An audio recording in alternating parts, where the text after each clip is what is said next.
আসসালামু আলাইকুম। Mac operating system Bangla টিউটোরিয়ালে আপনাদের সবাইকে স্বাগত জানাচ্ছি। আজকের এই পাঠে আমরা ম্যাক অপারেটিং সিস্টেম কিভাবে ব্যবহার করতে হয় অর্থাৎ বেসিক লেভেলের ব্যাপারটি আমি দেখাবো। চলুন তাহলে শুরু করা যাক। এটি হচ্ছে ম্যাক অপারেটিং সিস্টেমের ডেস্কটপ। এই ডেস্কটপে যে পিকচারটি দেখা যাচ্ছে এটি মূলত একটি পাহাড় পর্বতের সাথে মিল রেখে দেওয়া হয়েছে। আমার এটির ভার্সন হচ্ছে macOS ক্যাটলিনা ভার্সন এবং সর্বশেষ ভার্সনটা আমি ব্যবহার করতেছি। ওকে, তো যার যার যে ধরনের ভার্সন থাকবে ওই ভার্সন রিলেটেড পিকচারগুলো চেঞ্জ হতে থাকবে, ঠিক আছে? তো আজকের এই ভিডিওতে আমি যা কিছু দেখাবো এগুলো iMac, Mac mini, Apple MacBook pro এবং এয়ারে সাপোর্ট করবে। ওকে, হয়তো দুই একটি সেটিংস এদিক সেদিক হতে পারে, বাট সব কিছুই থাকবে। আচ্ছা, তাহলে এটি হচ্ছে ডেস্কটপ, এই ব্যাপারে আমরা জেনেছি। নিচে যে অপশনটি দেখা যাচ্ছে এটিকে বলা হয় ডক। তো এই ডকের বিভিন্ন ধরনের সেটিংস রয়েছে। এই সেটিংসগুলো পাওয়ার জন্য অবশ্যই আসতে হবে সেটিংসে। তো ম্যাক অপারেটিং সিস্টেমে সেটিংস মানে হচ্ছে সিস্টেম প্রিফারেন্সেস। ওকে, তো এখানে গিয়ার একটা আইকন দেখা যাচ্ছে ডকে, আমরা এখানে ক্লিক করতে পারবো, অথবা উপরে যে মেনু বারটি রয়েছে তার আগে বলে নেই এটি হচ্ছে মেনু বার। এই মেনু বারে বিভিন্ন ধরনের মেনু ডিসপ্লে হচ্ছে। ওকে, তো আমরা অ্যাপেল যে লোগোটি আছে ক্লিক করব, এখান থেকে সিস্টেম প্রিফারেন্সেস দেখা যাচ্ছে। ওকে, ক্লিক করলে এই ধরনের একটি উইন্ডো পরবর্তীতে ওপেন হবে, ঠিক আছে? এখানে আমরা ডক পেয়ে যাচ্ছি। যদি ক্লিক করা হয় তাহলে ডকের বিভিন্ন ধরনের সেটিংস আমরা পেয়ে যাব। প্রথমেই সাইজ, আমরা যদি এই স্লাইড বারটিকে যদি টানি তাহলে দেখা যাচ্ছে এখানে আমাদের ডক বিভিন্ন ধরনের সাইজ আমরা পেয়ে যাচ্ছি। ওকে, আপনার যেমনটি সুবিধা আপনি সেট করে দিতে পারেন।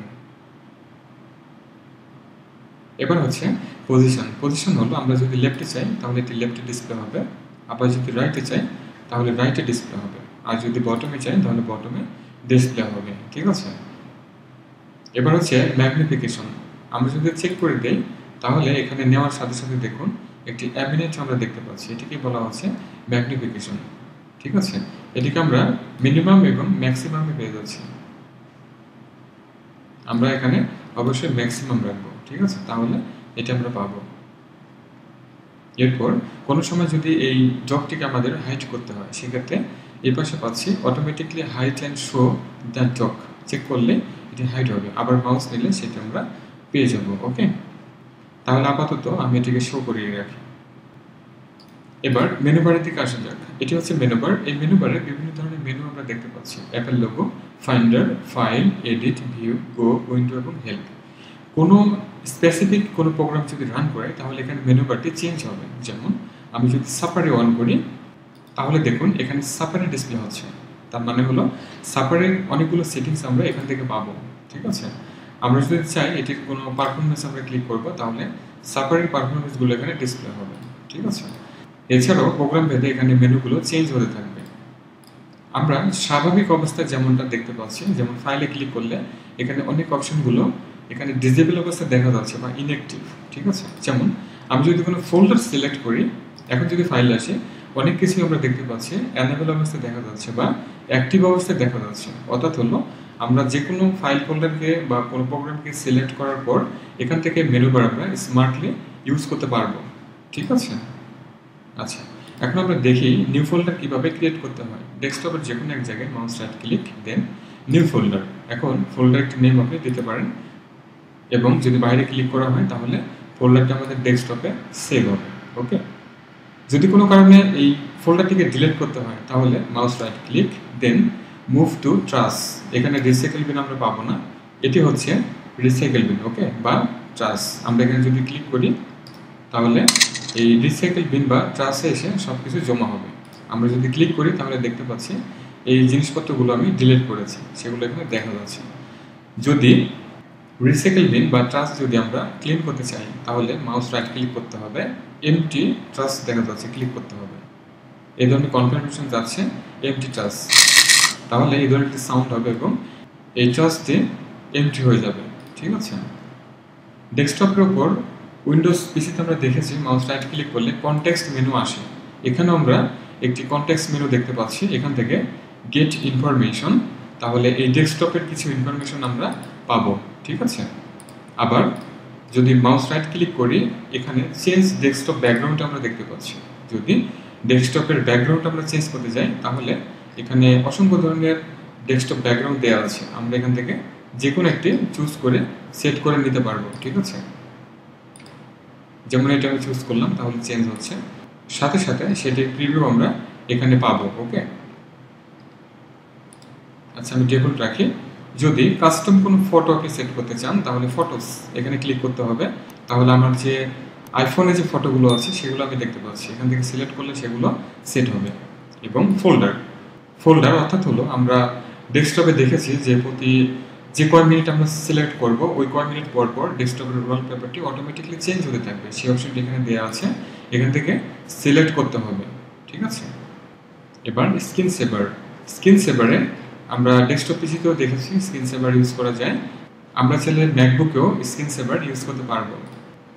আমাদের পিসির অ্যাবাউট জানার জন্য আমরা অ্যাপেল লোগোর উপর ক্লিক করব, দেন অ্যাবাউট দিস ম্যাক, তাহলে ম্যাকের ভার্সন। ঠিক আছে, এবং বিস্তারিত ইনফরমেশনগুলো উইন্ডোজে আমরা যেভাবে দেখেছি যে দিস পিসির উপর মাউস রাইট ক্লিক করে যদি প্রপার্টিসে যাওয়া হয় তাহলে ওই সিস্টেমের যাবতীয় ইনফরমেশনগুলো আমরা পেয়ে যাই। ঠিক আছে, তো সেটি আমরা এখানে পেয়ে যাচ্ছি। এবার হচ্ছে ডিসপ্লে সব কিছু এখানে আমরা দেখতে পাচ্ছি।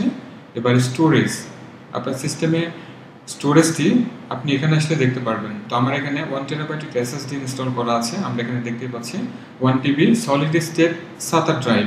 ওকে, এবং আমার ম্যাকের অপারেটিং সিস্টেম ইনস্টল করা আছে এবং হলো এই বুট ক্যাম্পটা হচ্ছে উইন্ডোজ ইনস্টল করা আছে, অর্থাৎ দুটো পার্টিশন করে আমি একটিতে রাখছি হচ্ছে উইন্ডোজ এবং আরেকটিতে ম্যাকিনটশ, অর্থাৎ হলো ম্যাকের অপারেটিং সিস্টেম। ঠিক আছে, এবার হচ্ছে মেমোরিতে যদি আসি তাহলে 16 GB হচ্ছে মেমোরি আমার ইনস্টল করা আছে, 8 আর 16, অর্থাৎ দুটো স্লটে 8 GB করে মেমোরি ইনস্টল করা আছে। ঠিক আছে, তাহলে এইভাবে আমরা অ্যাবাউট সম্পর্কে জানতে পারবো। এখন একটু ভিতরের দিকে আসা যাক। আমরা এখানে ম্যাকিনটশের হার্ড ডিস্ক, বুটক্যাম্প ইত্যাদি ব্যাপারগুলো দেখতে পাচ্ছি। তো আপনার সিস্টেমে এটি থাকবে না, তার জন্য আমরা যেটি করবো ফাইন্ডারে আসবো, দেন এখানে প্রিফারেন্সেস দেখতে পাচ্ছি, ক্লিক করতে হবে। এবার জেনারেলের আন্ডারে আমরা দেখতে পাচ্ছি show those items on the desktop. ঠিক আছে, আমরা যদি হার্ড ডিস্ক এখানে যদি আনচেক করে দেই তাহলে সেটি আর ডিসপ্লে হবে না। ঠিক আছে, আবার যদি চেক করি তাহলে সেটি চলে আসবে। এবং এক্সটার্নাল ডিস্ক বলতে যদি কোনো কারণে বা কোনো প্রয়োজনে আপনার এই ম্যাকবুকে বা আপনার যদি আইম্যাক বা ম্যাক মিনি থাকে সেখানে যদি পোর্টেবল হার্ড ডিস্ক অথবা রিমুভেবল হার্ড ডিস্ক প্রবেশ করেন তাহলে সেটি ডেস্কটপে শো করবে অটোমেটিকলি, আর যদি আনচেক করে দেন তাহলে সেটি সাপোর্ট করবে না। তাহলে আপনি যেটি করবেন ম্যাকিনটশ হার্ড ডিস্কের ভিতরে গেলে এখানে আপনি পাবেন। ওকে, আবার সিডি ডিভিডি যদি আমাদের এই সিডি রোমে ঢুকানো থাকে বা যদি আমরা ইনসার্ট করে তাহলে সেটি আমরা পাবো। ঠিক আছে, আচ্ছা এখন হার্ড ডিস্কের ভিতরে আসি। এই পাশে এই প্যানেলে, বাম পাশের প্যানেলে বেশ কিছু অপশন আমরা এক্সট্রা দেখতে পাচ্ছি, আপনাদের সিস্টেমে থাকবে না। তো সেটি পাওয়ার জন্য বা সেট করার জন্য আসতে হবে ফাইন্ডার, সেম প্রিফারেন্সেস, এরপর আমরা সাইড বার দেখতে পাচ্ছি। আপনার যা কিছু দরকার আপনি চেক করুন। আমার মিউজিক দরকার, চেক করলাম, তাহলে মিউজিক এখানে ডিসপ্লে হচ্ছে। ওকে, আবার যদি আনচেক করে দেয় তাহলে সেটি থাকবে না। এভাবে আপনার পছন্দ মতো এই সাইড বার অপশনগুলো আপনি অ্যাড করে নিতে পারেন। ঠিক আছে, মেনু বারে আমাদের এখানে ওয়াইফাই অ্যাডাপ্টার দেখা যাচ্ছে। এখানে আপনার যে ওয়াইফাইয়ের আন্ডারে আপনি থাকবেন বা কানেক্ট করা থাকবে সেটি এখানে ডিসপ্লে হবে। কোনো কারণে টার্ন অফ করতে চাইলে এখানে টার্ন অফ দেখা যাচ্ছে। আবার ব্যাটারির উপরে যদি মাউস ক্লিক করা হয় তাহলে আমরা এখানে দুটো অপশন পাচ্ছি, একটি হলো শো পার্সেন্টেজ, আমরা না চাইলে আনচেক করব তাহলে সেটি ডিসপ্লে করবে না। ঠিক আছে ব্যাপারটা। আবার ডেট টাইম এখানে ডিসপ্লে হচ্ছে, আপনি যদি অ্যানালগ আকারে পেতে চান ক্লিক করবেন তাহলে অ্যানালগ শো করবে, এটি ততটা ভালো না, তো ডিজিটালি রাখবেন। ওকে, আবার এখানে ক্লিক করে আপনি open date and time preferences click করবেন। ঠিক আছে, তাহলে ডেট অ্যান্ড টাইমের বড় একটি উইন্ডো আপনাদের সামনে ডিসপ্লে হবে। এখানে ডেট অ্যান্ড টাইম ডিসপ্লে হচ্ছে, আপনি চাইলে এখান থেকে রিজিয়ন, ল্যাঙ্গুয়েজ সব কিছু চেঞ্জ করে দিতে পারেন। এখানে ক্লকের এখান থেকে দেখুন display the time with second, এখানে সেকেন্ড আকারে আমার আছে সেটি দেখাচ্ছে, আনচেক করলে থাকবে না। ওকে, এখানে দেখে দেখে আপনারা সেট করে নেবেন। ঠিক আছে, আবার AM/PM এর ব্যাপারটি এখানে রয়েছে, আনচেক করলে থাকবে না। ওকে, এই পাশে একটি সার্চ আইকন দেখা যাচ্ছে, এটিকে বলা হয় স্পটলাইট সার্চ। এটিকে বিভিন্ন জায়গায় বিভিন্ন সময় রাখা যায়। এটির মাধ্যমে সিস্টেমের বিভিন্ন অ্যাপ্লিকেশন, বিভিন্ন সেটিংস, থার্ড পার্টি অ্যাপ্লিকেশন সব কিছু আপনি রান করাতে পারবেন। আবার বাইরে ক্লিক করলে সেটা থাকবে না। এবার দেখা যাক আমরা রিফ্রেশ কিভাবে করব। উইন্ডোজ পিসিতে আমরা মাউস রাইট ক্লিক করলে কনটেক্সট মেনু পেয়ে থাকি, এখানে আমরা রিফ্রেশ পাই, কিন্তু ম্যাকের ক্ষেত্রে এখানে ক্লিন আপ দেওয়া আছে। আপনি ক্লিন আপে যদি ক্লিক করেন তাহলে রিফ্রেশের কাজটি হয়ে যায় অটোমেটিক। ওকে, রিসেন্ট যে প্রোগ্রামগুলো নিয়ে কাজ করা হবে সেগুলো এই পাশে ডকের একেবারে ডান পাশে আমরা পাবো। ঠিক আছে, যে প্রোগ্রামগুলো নিয়ে আমরা কাজ করব সেগুলোর নিচে নিচে আমরা একটি করে পয়েন্ট দেখতে পাচ্ছি ডটের মতো ব্ল্যাক। ঠিক আছে, তো আমরা যদি এটিকে না রাখতে চাই, অর্থাৎ এই প্রোগ্রামটি আমার রিসেন্টলি ইউজ করা হয়েছে, ঠিক আছে, তাহলে আমি এটিকে কুইট করব। মাউস রাইট ক্লিক করলে আমরা কুইট পেয়ে যাচ্ছি। কুইট করলে ওই অপশনটা থাকবে না। ধরুন আমার এখানে মিউজিক রয়েছে, মাউস রাইট ক্লিক দেন কুইট, তাহলে যেটি হবে এই প্রোগ্রামটি আর রান থাকবে না, সেটা আপনারা দেখতেই পাচ্ছেন। ওকে, কোনো ফোল্ডারকে ডিলিট করতে চাইলে, কোনো ফোল্ডারকে যদি ড্র্যাগ এন্ড ড্রপের মাধ্যমে ডিলিট করতে চাই, তাহলে ফোল্ডারকে ধরে আমরা যদি ট্রাসের উপরে রাখি তাহলে সেটি ডিলিট হয়ে যাবে। ওকে, নিচে ডকে আমাদের সিস্টেমে যে সমস্ত প্রোগ্রাম ইনস্টল করা আছে সেগুলো পাওয়ার জন্য অবশ্যই লঞ্চ প্যাডে যেতে হবে। তো লঞ্চ প্যাড পাওয়ার জন্য আমরা ডকের সেকেন্ড যে অপশন লঞ্চ প্যাড ক্লিক করব, তাহলে যতগুলো প্রোগ্রাম ইনস্টল করা আছে সেগুলো এখানে আমরা পাবো। শুধু থার্ড পার্টি নয়, আমাদের সিস্টেমেও যে সমস্ত প্রোগ্রামগুলো আছে সেগুলো আমরা পাবো। ঠিক আছে, চাইলে আপনি এখান থেকে সার্চ করতে পারেন, উপরে সার্চ অপশন দেওয়া আছে, যেমন ওয়ার্ড, তাহলে এমএস ওয়ার্ড আমরা দেখতে পাচ্ছি, বা যেহেতু এখানে কিওয়ার্ড এখানে আছে তাহলে WO এখানে ওয়ান্ডার শেয়ারও আমরা দেখতে পাচ্ছি। ওকে, তাহলে ভিউয়ার এতটুকু ছিল আজকের ভিডিও। পরবর্তী ভিডিওতে আমরা আরো বিস্তারিতভাবে এই বেসিক ব্যাপারগুলো জানবো। ভিডিওটি ভালো লাগলে লাইক, কমেন্ট, শেয়ার করবেন। চ্যানেলটিকে সাবস্ক্রাইব না করে থাকলে অবশ্যই সাবস্ক্রাইব করবেন। এই ধরনের ভিডিও চ্যানেলে ভালো ভালো দেওয়া আছে, অবশ্যই সময় করে দেখে নেবেন। সবাই ভালো থাকুন, সুস্থ থাকুন। Thanks for watching.